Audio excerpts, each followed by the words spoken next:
element တွေကိုဆက်လက်မှတ်ပြီး filter တွေကနေကိုလိုချင်တာတွေပြန်ရွေးတဲ့နည်းလမ်းကိုသုံးရတာပြင်းနေပြီလားဒါဆိုရင်တော့ Firegraphic ရဲ့ Pick 2ကိုသုံးကြည့်ဖို့ဗီဒီယိုလေးကိုအဆုံးထိကြည့်လိုက်ကြရအောင်မင်္ဂလာပါ internet YouTube channel ကနေကြိုဆိုပါ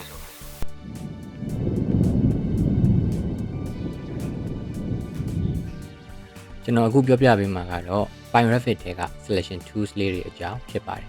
ကျွန်တော်တို့ element တွေ select လုပ်တဲ့အခါအကုန်လုံးကို select လုပ်ပြီးကိုလိုချင်တာတွေကို filter ပြန်လုပ်တာမျိုးနဲ့ select လုပ်လို့ရပါတယ်လောလောဆယ် check none လုပ်လိုက်မယ်ပြီးရင် dimension နဲ့ grid နဲ့ကိုပဲ check လုပ်လိုက်မယ်ပြီးရင် okay နှိပ်လိုက်မယ်ဒါဆိုရင် dimension နဲ့ grid ကိုပဲ select မှတ်ပေးမှာပါဒါကအားလုံးသိကြတဲ့နည်းလမ်းလေးဖြစ်ပါတယ်ကျွန်တော်အခုပြောပြပေးမှာကတော့ Firegraphic ထဲက pick ရဲ့ pick detail elements ရဲ့ pick model elements ရဲ့စတဲ့ selection tools လေးတွေအကြောင်းပြောပြပေးမှာပါ pick detail elements အရင်ပြောကြရအောင် Firegraphic ထဲက pick ဆိုတဲ့ tool အောက်က drop down arrow လေးကိုနှိပ်လိုက်မယ် pick detail elements ဆိုတဲ့ tool ကိုယူလိုက်မယ်ပြီးရင်ကိုအဆင်ပြေတဲ့ selection method နဲ့ selection လုပ်ချင်တဲ့လောက် select လုပ်လိုက်မယ်သူက detail elements တွေကို select မှတ်ပေးတယ် door window wall စတဲ့ model element တွေလုံးဝမပါပါဘူး filter ထဲမှာဝင်စစ်ကြည့်လို့ရပါတယ်နောက်တစ်ခုက pick model elements Firegraphic ထဲက pick ဆိုတဲ့ tool အောက်မှာ drop down arrow လေးနှိပ်လိုက်မယ် pick model elements ဆိုတဲ့ tool ကိုယူလိုက်မယ်ပြီးရင်ကိုအဆင်ပြေတဲ့ selection method နဲ့ select လုပ်ချင်သလောက် select လုပ်လိုက်မယ်ပြီးရင် filter ထဲကိုဝင်စစ်ကြည့်သူကကြတော့ model element တွေကိုပဲ select လုပ်ပေးတာ detail element တွေလုံးဝမပါလာပါဘူး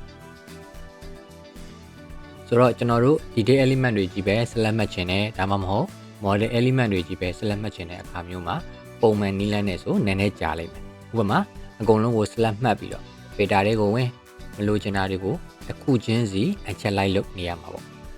ဒီလိုအချိန်မျိုးဆိုရင်တော့ Firegraphic ထဲက pick detail elements နဲ့ pick model elements နဲ့ကအသုံးဝင်တာပေါ့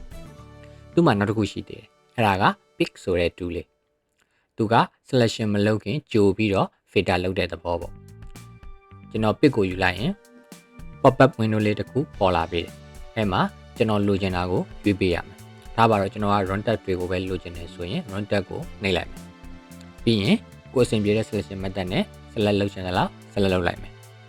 ဒါဆိုခုနရွေးထားတဲ့ run tab ကလွဲပြီးကျန်တာဘာတစ်ခုကိုမှ select လုပ်ပြီးမှမဟုတ်ပါဘူးဒါပေမဲ့သူကတစ်ခုကိုပဲ filter လုပ်တဲ့ pop up window မှာရွေးလို့ရတယ်ဆိုတော့ပုံမှန်နည်းလမ်းလေးအတိုင်း select အရင်မှတ် filter မှာလိုချင်တာပြန်ရွေးဒါမျိုးလုပ်မလား pick 2ကိုသုံးမလားကိုယ်နဲ့အဆင်ပြေတဲ့ 2ကိုအဆင်ပြေမဲ့အချိန်မှာချိန်ညှိပြီးတော့သုံးသွားဖို့ပဲလိုပါတယ် Okay အခုဆိုရင် pick tools တွေကိုဘယ်လိုသုံးရမလဲဆိုတာသိချာသိသွားပြီလို့ထင်ပါတယ်ခင်ဗျာ See you in the next video